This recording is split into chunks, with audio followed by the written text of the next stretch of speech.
Sir इस हफ्ते की सबसे बड़ी खबर तो यही है कि PIA बिल आखिर प्राइवेटाइज होगी। RFB ग्रुप ने बिड विन की और उनके साथ फिर शॉर्टली आफ्टर उन्होंने अनाउंस किया कि फौजी फर्टिलाइज़र जो है FFC जो है वो उनके साथ इन पार्टनरशिप आएंगी 75% जो है उन्होंने बेसिकली ख़रीदा है PIA को। सर मैं थोड़ी सी हिस्ट्री आप जज दें तो ज़रा लोगों को बता दूं कि PIA के तकरीबन 50 से 100 अरब के जो थे एनुअल लॉसेस होते थे और क्यूमुलेटिवली 600-650 बिलियन रुपीज़ इनका क्यूमुलेटिव डेट था।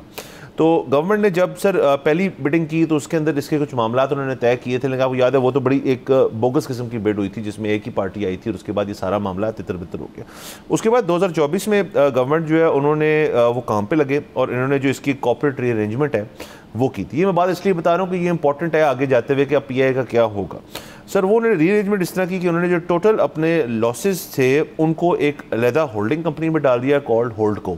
अब वो कंपनी जो है उस लॉसेस को होल्ड करेगी और उसकी जो नॉन कोर कुछ प्रॉपर्टीज़ हैं जैसे रूजवेल्ट होटल वगैरह जो है वो भी सेपरेट कर दी गई इनसे।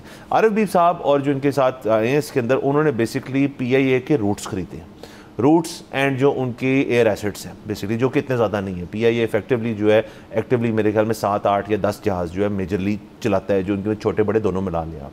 सो 25 भी हों चले, but it's not by no measure it can be called कि जी बड़ी ज़बरदस्त इंटरनेशनल एयरलाइंस। बेसिकली रूट्स जो हैं वो खरीदे गए और रूट्स हमारे बड़े तगड़े किस्म के रूट्स हैं। आपका फ्रांस का खुल गया, कनाडा का, सर बहुत लोग अभी कनाडा से छुट्टियों पे आए हुए हैं, वो PIA ऑफर करते हैं सीधा आपको टोरंटो उतारती है वो। हमारे फ्रैंकफर्ट वाले अभी सुना है वो भी सारे खुल जाएंगे। लंदन वाला रूट जो है आपका वो एक्टिव हो गया फाइनली। अब या आपका न्यूयॉर्क खुल जाए तो 14 घंटे में आप न्यूयॉर्क खुल जाएगा आपका। सो ये रूट्स हमारे जो हैं क्योंकि हैं एक धक्के नुसी एंगल है उनके ऊपर की, पुराने जब जो हेडे था PIA का तब से वो चल रहे, तो रूट्स तो आप ओन करते हैं उनको। सो जो लोग पूछ रहे हैं कि 100 and something बिलियन डॉलर्स की जो उन्होंने विन की है बिड RFB ग्रुप ने, वो असल में उन्होंने 75% ऑफ रूट्स लिए। अभी आहिस्ता आहिस्ता ये RFB साहब का बयान भी मैं सुन रहा था कि वो कह रहे थे कि जी जो बाकी 25% है उस पर भी हमारी नजरें हैं और वो आने वो उसके कुछ स्ट्रक्चरल इश्यूज होते हैं क्योंकि 75% ही अप फॉर बिड था। 75% तो विन करके जो बाकी 25% है वो भी RFB भी मेरे ख्याल में उसको अटेन कर लेंगे और फिर 100% ओनरशिप आ जाएगी और PIA इफेक्टिवली प्राइवेटाइज हो जाता है। 1 साल तक गवर्नमेंट ने ये स्टिपुलेशन रखी थी कि उनके जो एम्प्लॉइज़ हैं इनको रखना पड़ेगा, उसकी ज़ाहिर है कॉस्ट अटैच्ड है उसके साथ, लेकिन ज़ाहिर है ये सारी ड्यू डिलिजेंस करके RFB ग्रुप और बाकी जो लकीर ग्रुप था और एयर ब्लू था वो इसके अंदर एंटर हुए थे। तो ये कंसिडरेशंस उनके सामने थी, उसके बावजूद भी ये एक सक्सेसफुल प्राइवेटाइजेशन है ऑफ पब्लिक एसेट। तो ये सर मेरे ख्याल में तो इसमें कोई मसला नहीं है। लोग तनकीद भी कर रहे हैं कि इससे क्या होगा, PIA ये वो PIA वो और महंगी हो जाएगी ये वो, that doesn't matter. I think कि जो आपके नॉन परफॉर्मिंग गवर्नमेंटल एसेट्स हैं और यहाँ पे प्राइवेट सेक्टर जो उनकी नज़रें उन पे हैं, आपको इसको एक हमेशा कहते हैं एक बेंचमार्क तो सेट करें कि it is possible. Art of the possible जो है वो जब इस्टेब्लिश हो जाएगी उसके बाद आप फिर ना एम कर सकते हैं कि जी बाकी अपने जो हमारे नॉन परफॉर्मिंग एसेट्स हैं या लॉस मेकिंग एंटिटीज डेट जिनका बहुत ज़्यादा है उनको इसी किस्म के किसी मैकेनिज्म 19-20 इधर उधर करके आप बना सकते हैं एक प्राइवेट एंटिटी जो कि फिर ओन कर ले, जिसमें रेलवेज आ जाता है, जिसमें PIA आ जाता है, जिसमें आपकी स्टील मिल्स आ जाती हैं, जिसमें दीगर ऐसी चीज़ें आ जाती हैं। तो उससे मुल्क का मेरे ख्याल में नुकसान नहीं होगा, फ़ायदा ही होगा। जी बिल्कुल। एक तो ये जो है ना कि जो डेट था वो हुकूमत के पास ही रहेगा। जाहिर है कोई आपका डेट क्यों ख़रीदेगा, तो वो तो 600 मिलियन या जितने 650 बिलियन, हाँ बिलियन, तो वो तो एक होल्डिंग कंपनी के पास है, वो टैक्स पेयर्स नहीं देना है। जहाँ तक बात है कि इसकी प्राइवेटाइजेशन करना क्यों ज़रूरी थी, वो देखें अमूमन जो कैरियर्स होते हैं नेशनल कैरियर्स वो प्रॉफिटेबल नहीं होते। अच्छा अमूमन जो हम पब्लिक ट्रांसपोर्ट की बात करते हैं वो भी प्रॉफिटेबल नहीं होती। मतलब आपका इस वक्त जो बस सिस्टम है लाहौर का जिसको जंगला बस लोग कहते हैं वो भी प्रॉफिट में नहीं है। आपका जो मेट्रो ट्रेन स्टेशन है वो भी प्रॉफिट में नहीं है और ना होते हैं कहीं पे आपकी जो PIA है वो भी प्रॉफिट में नहीं है।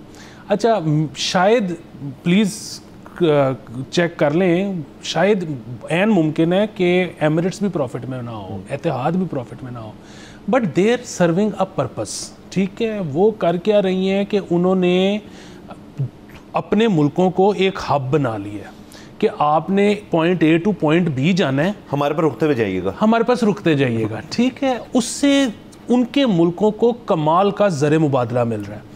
अच्छा पाकिस्तान के लिए वो हब बनना जो है ना वो मुमकिन नहीं था। उसकी वजह ये है कि हब बनने के लिए जो रिक्वायरमेंट्स होती हैं हम वो रिक्वायरमेंट्स ही पूरी नहीं कर पा रहे थे। मतलब जिस तरह की जो लोग वेकेशन मनाने जा रहे होते हैं कहीं, उनको जो मशरूबात चाहिए वो आप सर्व ही नहीं कर रहे।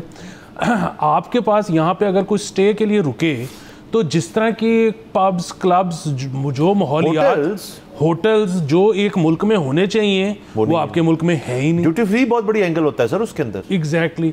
सो जब आप वो चीज़ आप लॉस में रह के अपना पर्पज़ ही सर्व नहीं कर पा रहे तो फिर आपने उस लॉस को मज़ीद क्यों अपने ऊपर लेना है।